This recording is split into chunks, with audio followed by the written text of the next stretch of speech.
Yeah, hello and welcome to my today's recommendations video about the Panasonic G85. To be precise, this is not only a recommendation video, it's a general information, accessories, and a video, and I'm also, by the way, babbling about why I'm switching back to the GH4, maybe a little bit in between, maybe at the end of this video a little bit more, so stay tuned. But I will also talk at the beginning about the differences in between the G80, G81, G85 models, so you know the differences if you plan to buy a specific model. And in the second part, I want to talk also about accessories. For example, this is a must-have, this base plate here, or about the different battery types, or about the DC coupler issue, which is also a little bit annoying. So stay tuned for this part on either.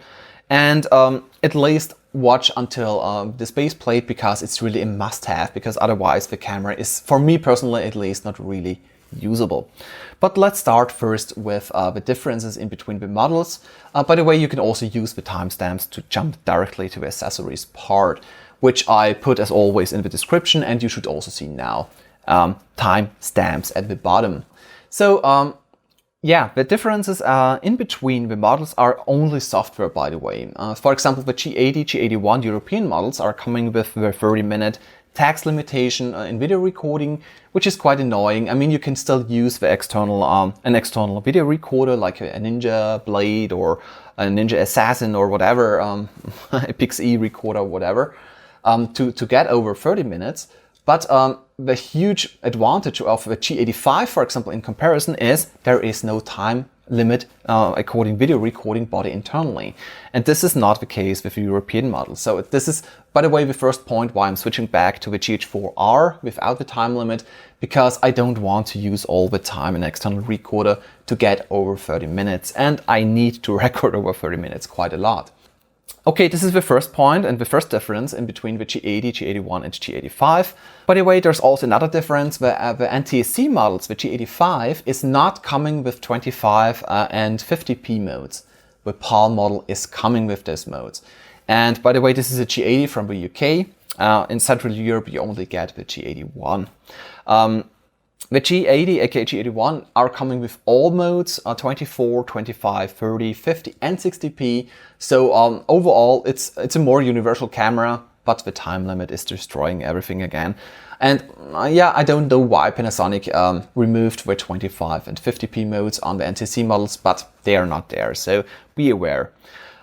Those are the main differences. There are also a few differences according warranty you need to be aware of. For example, in the UK, you need to register to get the full 2 years warranty. In Central Europe, you get two years warranty from scratch on. And also check out the promotions all the time if you're buying a Panasonic body, because they also offer free battery. This, for example, came with a free battery grip promotion, which is still on the way. So I didn't get it till now. Or they also offer sometimes a 5 years promotion, 5-year warranty promotion. And so check out the promotions from time to time, because you maybe get something for free, especially in the UK. And if you're located within Europe, also check out always the UK prices, because they are always lower. And the UK models are basically the same. The only thing you need to change is the power cable to a Central Europe type. And that's all. And you also get a normal European warranty. So this was the first part, just for your information, so you know what you are getting with the different types. Now let's start with the accessories, and I will start with the most important one, this base plate. And why is this so important? The point is, and this is already a little bit of a problem, or was already a little bit of a problem with the G7, aka G70, the thread of a base plate mounting, or for base plate mounting, is very far at the front. And the problem is there's not enough space around the thread to connect properly to a standard QR plate. And I have here a few different plates. This is a 200p element throttle, for example. As you can see, there is no rubber in this area where you normally need it, or which you need normally to connect to the camera body. And so the whole plate is sitting a little bit uneven, so it's a little bit tilted, the whole camera, and so it's really annoying, because the thread is not getting the force evenly, and also the bottom is only getting the whole force at the front here. I mean, it's a composite material. It's a whole or completely out of magnesium with a plastic shell, which is better compared to the G7, aka G70. But the problem is that you're wearing out your thread and the camera is always sitting unevenly on your brick or on your fluid head or wherever you want to mount it. Here the same, for example, there is not enough space or not enough rubber around the 1/4 inch thread directly, so it's always sitting unevenly. And this is also a problem, and this is not an original plate, but it's a 501 replacement plate. Here the same, there is no rubber directly around the thread. And this is a huge problem because, for example, especially if you're using full focus units, there is a lot of force sideways coming to the camera. And so it's twisting off very, very easily. And if you want to apply more force, yeah, it's not very good for the camera body, for this front part here, and it's not very good for the thread. So what's the solution? The solution is get this plate here. And this plate here helps in multiple ways. First, you can mount it to this thread completely evenly because there is no rubber on there. As you can see, it's getting way better contact to the body. And you can also apply more force because the force is also spread more evenly around the thread because there is no rubber which is giving up at the front of the camera part. And so this is the first point why I recommend this plate. The second point is, for example, you can see this here with the Olympus lens. The lens is already a little bit too big for the camera. It's always sitting on the lens if you put it on the table. And by the way, it's even worse if you apply or if you mount the lens shade or the sunshade here. And this is really problematic because especially if you let it extended, there's always applied force to the front of the tube, which is adding more play and which is really, really bad for the mechanics of the lens. And so especially with this lens, and by the way, it's working quite nice with a 12 to 40 millimeter, also go for this base plate. And I'm mounting it for you. I mean, I'm mounting it this way. By the way, there's also another side. And this side, I'm mounting it on this side. And I have here my 1/4 inch screw. And let's mount it. And the huge pro is also, by the way, this plate is also protecting your thread at the bottom, because now you have multiple mounting points. For example, here you can use multiple screws to mount it, for example, to a 501 PL, or you also have multiple holes to mount it sideways to the right position or better balanced on a gimbal, for example, even though the gimbal isn't offering this feature. And by the way, you can also let this plate on the camera because it's very slim, and so it's also not a problem if you put it with the plate in a bag. Beside that, you can let it mounted, and if you're wearing out those threads, which is happening, really happening, and I saw this on multiple borrowed cameras, worn out threads, which is a horror, because yeah, it's not easy to change the thread on the camera.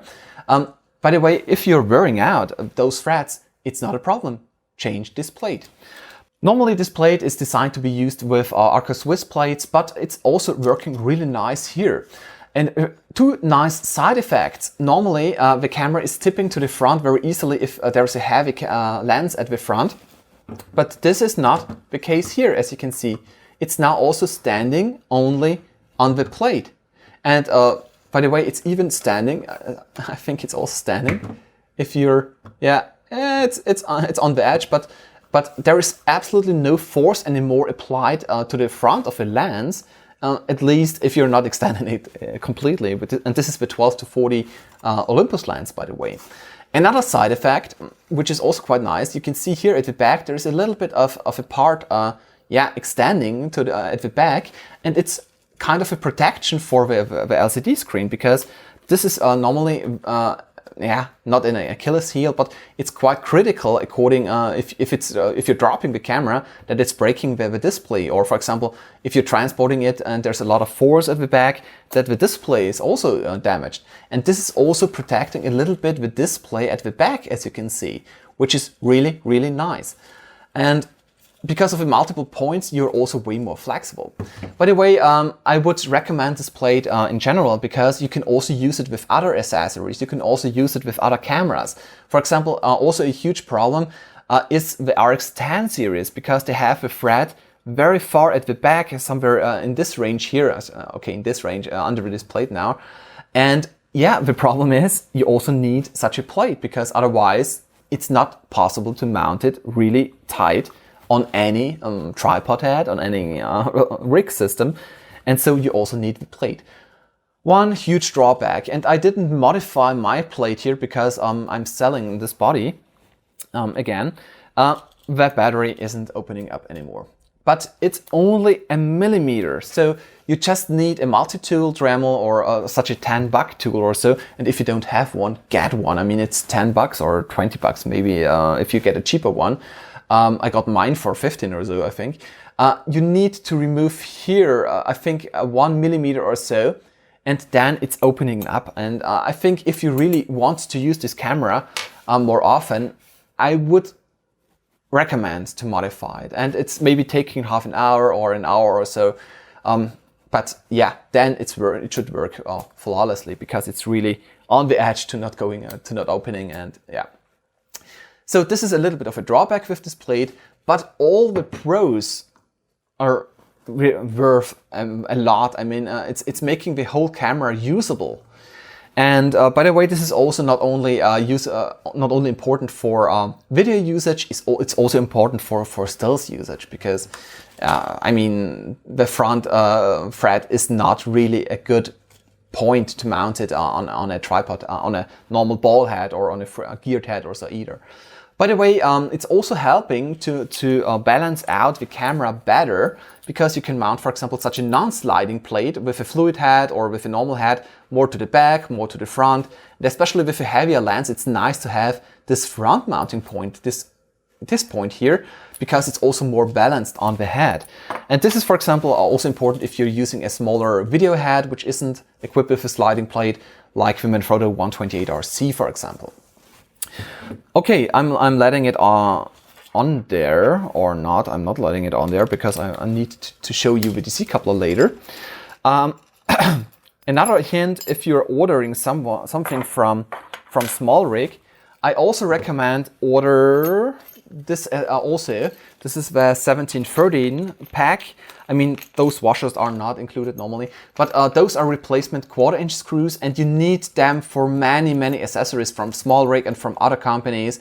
And it's good to have a few replacement screws at home. And I think I paid $4 or $6 or so for 8 pieces with an Allen wrench. So also order this replacement screw set, because, for example, you also need it for such flash cold shoe adapters, for example, and so on. Okay, this is the first part, or this was the first accessory, let's say it that way.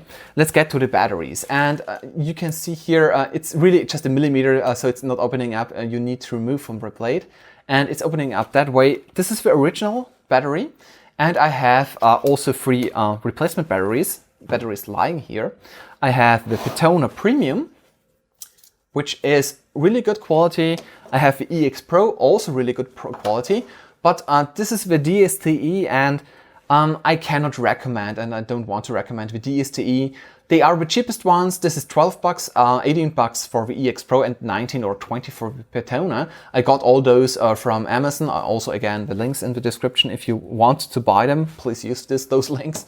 The problem is, those 2 batteries, the Patona and the EX Pro, they are running basically the same, or they have basically the same runtime. I mean, the original battery, which is now in the body, is running, for example, video recording, 4K video recording for 1 hour 40 minutes. I had to restart it, multiple times, because this is coming with a 30-minute time limit. But the original one is running 1 hour 40. Those 2 are running 1 hour 30. And that one, the DST, is only running 1 hour 10 minutes. So the difference is up to 30 minutes. And although this is the cheapest one with 12 bucks, the problem is that you need to change way more often the battery with the DSTE. So overall, I don't recommend the DSTE. So go away. Go for the Patona or EX Pro, although I'm now leaning more towards the EX Pro because I also used the EX Pro BLF19 or BLC19 or how they're called for the GH4. And I can tell you the EX Pro, they're running also quite nice after a few months. With the Patona, on the other hand, a few models are good. For example, the BLC12 are good, but there are also models out there and production series out there which are not that good or which are getting worse over time. And I also don't know if you get those batteries internationally. So good batteries, I mean, in the past I never had any problems, but yeah, the reports are more leaning towards that they're getting worse faster over time or after a few months or after a year or so. So in general, I recommend the EX Pro. By the way, according to the batteries, there's also a limitation. I mean, normally I used a DC coupler. This is a DC coupler with an internal step-up, step-down voltage regulator. So I can use it with any battery. For example, I'm normally using such external battery plates with NPF 970 batteries.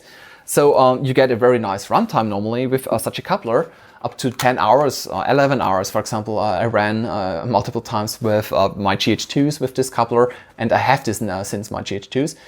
And it's also working fine with all cameras which are coming with a BLC12, aka BLC12E batteries. Also with a G7, G70 by the way. And I also put a link to the Accessory, which is coming with an external voltage regulator now. I also put a link in the description if you want one. But the problem with the G85 is that, yeah, it's not compatible anymore. Because there is no sideways port for the cable, which you need to get sideways out of the body. There's only, and I'm removing this battery.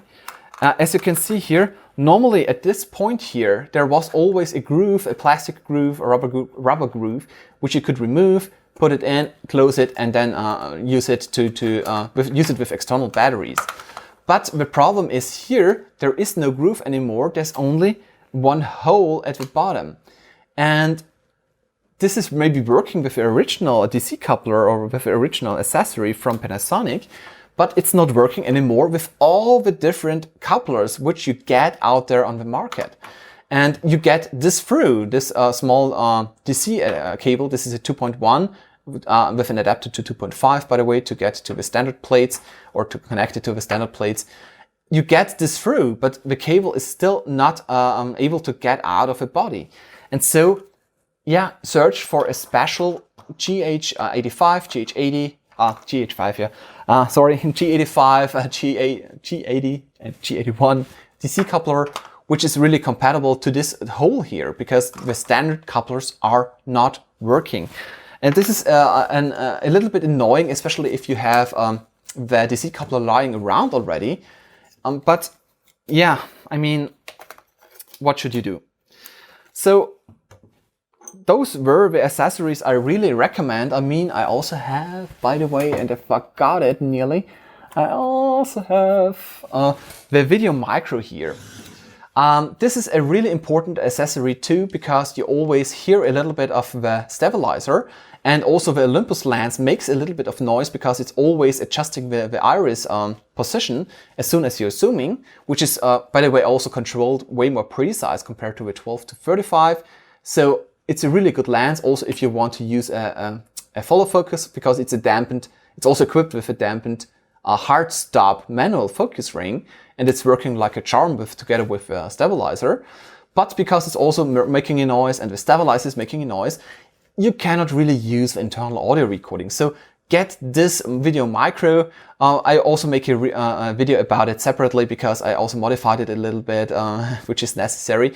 But with the video micro, it's working like a charm, and it's I think I got this one for 40 bucks or 45 bucks at a local store even. So I mean, it's dirt cheap, and it's also a must-have. Nearly forgot to mention it. But let's get to the part where I'm talking about why I'm changing to the GH4 again, because I had the GH4 for quite a while before I switched to the G85. And the point is, the pros of the G85 are the stabilizer, because you can use also the pro lenses of Olympus or the primes of Olympus, for example, with 45 1.8, the gorgeous 75mm 1.8, which is really, really good too. And it's also working like a charm with a 12 to 40mm, at least if you get the base plate, because otherwise you're also always touching the ground. But the point is, the DFD focus isn't working with Olympus lenses, so don't forget about this. Single focus, so AFS, is working like a charm with Olympus.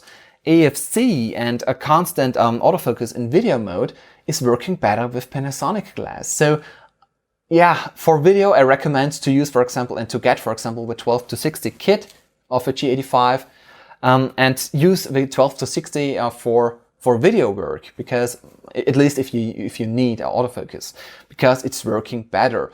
By the way, a huge pro also of a G85 is that it's using the LSI, the front LSI, aka the controller of a GH5. At least it's rumored that it's using its controller already. And the point is that the AF system is already faster, way faster compared to the GH4. And you also have adjustability, 0, -2, +2 AF speed. And this is really nice if you put it to +1, +2, and it's reacting really, really fast. I mean, the GH5 is rumored to be even faster because it's also using a 480 FPS readout. I don't know if this also is the case with this camera. Maybe it's a little bit slower, but it's also already better than the GH4. Stills image quality, way better as with the GH4. White balancing, better than the GH4. I mean, the handling is also really nice with a double dials here, although the front dial is a little bit harder to turn compared to the G7, G70, but it's also wearing out a little bit over time. It's really nice to handle, and it's now also even weather sealed like the GH4, and you also get a battery grip like for the GH4. It's coming with a mic input, and yeah, with a stabilizer. It's altogether, it's a really, really good combination. But what I'm missing a little bit are a few specialties of the GH4. First, the battery runtime. I mean, I mentioned already 1 hour 30 minutes, 1 hour 40 minutes with the BLC12, with the Patona EX Pro and with the original battery. But if you compare it to the GH4, with the GH4 you have 4 hours, 4.5 hours. So you get the runtime of 3 BLC12 batteries with 1 battery of the GH4. Or for example, which is also really important for me personally, the unlimited time recording, which is not the case with the European G80 and G81 models. This is the second point. The third point is vlog, yes, which I like because I have the Ninja Blade, and so I can record and I can use it to record externally perfect 1080p 10-bit 4:2 with DNX HD, with ProRes and so on. And it's working like a charm because the Ninja Blade is also offering waveform to expose it properly and so on. So vlog is also not in here, but it's not that missing because it's more oriented towards a universal body, and it's way better for stills. Don't forget this, the sensor isn't coming with an anti-aliasing filter, so you get the performance with the 16 megapixel sensor comparable to the 20 megapixel sensor of the GX8 and also of the EM1 Mark II. I mean, they're very, very close, and this is really, really important because the pictures, if you plan to shoot pictures, get this, don't get the GH4. The GH4 is okay, but it's by far not that good for taking stills. It has low white balancing or inaccurate white balancing. It has not that much details, and yeah, overall, yeah, I like the G85, for example, or the G70 is also better for stills. Another important point, which is maybe not that common known of the GH4, or according to GH4, is the how it's called, SynchroScan. Yeah. If you don't know what SynchroScan is, you can also Google for it, but it's a feature, and this is, by the way, also included with FZ2500, FZ2000, how it's called within Europe, and it's also coming with a GH5 and with some higher priced Panasonic camcorders. It's a feature to sync per 0.1 Hz to a certain light source, to a certain ad banner area, to a certain LCD screen, or for example beamer picture. And I need this because I'm also shooting interviews and for example theaters. I'm shooting concerts with pulsed LED lights and so on, and so I need to sync to such lights. I mean, I'm using the flicker-free plugin also, or I have it from Digital Energy, or yeah, I think it's called that way, which is ingenious. So if you need such a plugin, go for that plugin. But the problem is it's not fixing everything perfectly. It's a good solution, but if you can avoid it in camera already, it's really, really great. And if you need it a lot, go for the GH4 because it's coming with that, or go for the FZ2000, FZ2500, or the upcoming GH5, which is coming also with it. So this is one of the features and one of the points which drove me the most back to the GH4, beside the fact that the thread is in the middle and not at the front. And by the way, also one point which is important, there are not that much accessories available now for the G85, aka G80, G81, because it's quite new or brand new on the market. I mean, there's coming a cage from SmallRig, but I personally like the cages which are only going on the left side, so I still have access to the right grip, so I can take pictures, or so I can use a small shoulder support and still use the grip to hold to stabilize the camera. And I think it's planned that it's a whole cage which isn't removable at this part, because they also make a smaller one for the G7, aka G70. By the way, so I decided to go for the GH4 and to go for the lock circle cage, the half cage, with the GH4 adapter, with the HDMI adapter to use full-size HDMI cables. And I had the lock port in the past, but now I decided to go for the whole cage because it's also safer. According differences in between G7 and G70, I mean, you can also go for the G7, aka G70, but you need a stabilized lens. And for example, there are a few drawbacks. It's not weather sealed with G7, and I'm talking about the G7 from now on. It's not weather sealed. It's coming with the SD card at the bottom, for example. It's also not. It's also a lighter body, but it's also weaker build. It's also not coming with a stabilizer inside. It's also not coming with a new sensor. It's also not coming with a new shutter.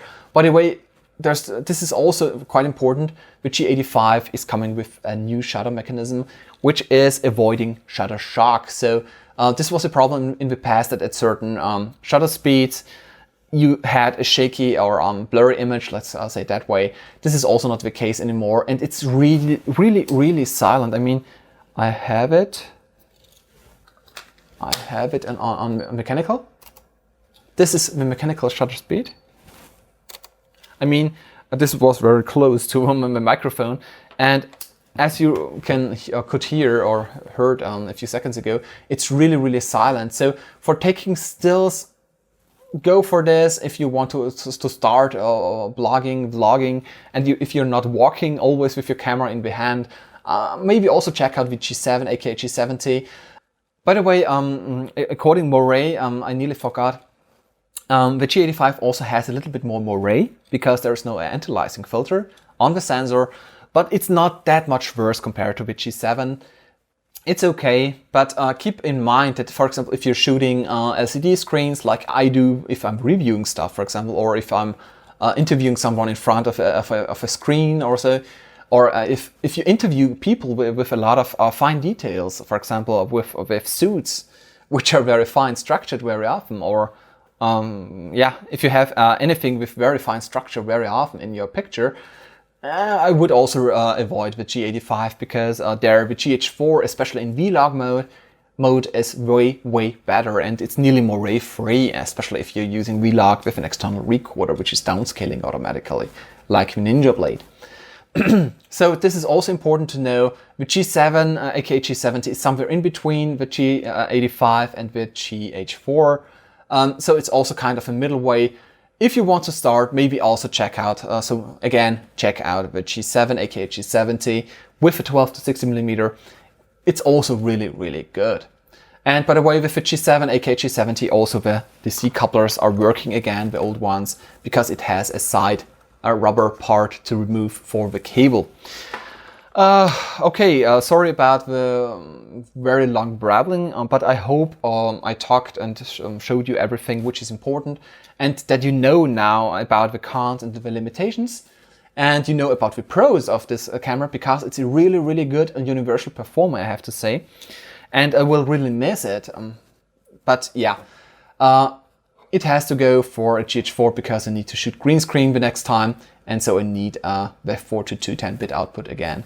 By the way, I nearly forgot about it. The G85 is also coming with active HDMI output, which is really, really important if you want or if you plan to use an external monitor. With the G7, aka G70, it's disabling the HDMI as soon as you press the record button.